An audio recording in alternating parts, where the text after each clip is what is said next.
Birthday to you. Hello. So आज आमच्या आईंचा वाढदिवस होता, म्हणजेच 1 तारखेला.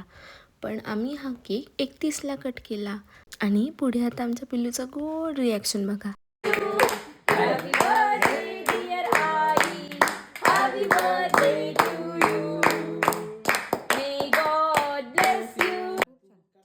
पुन्हा 12 वाजता आईंनी अजून एक केक कट केला आणि लाईट गेलेली असल्यामुळे छान कॅन्डल लाईटमध्ये केक कटिंग झालं. नवीन वर्ष, नवीन सुरुवात. सो ऑफकोर्स ती स्वामींच्या दर्शनानेच झाली पाहिजे. त्यानंतर आम्हाला परत घरी यायची घाई होती, सो आम्ही पटकन तिथेच नाश्ता केला. अँड ऑफकोर्स चहा तर मॅन्डेटरी आहे, राईट. दुपारी लंचला जायचा प्लॅन होता, सो बाकीचे रेडी होईपर्यंत यांची मस्ती बघा.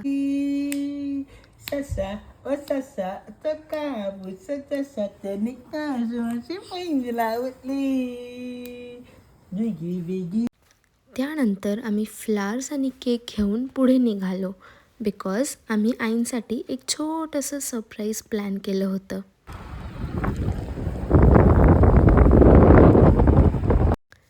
ते सरप्राईज बघून आईंना खूप आनंद झाला आणि त्या खूप खुश झाल्या.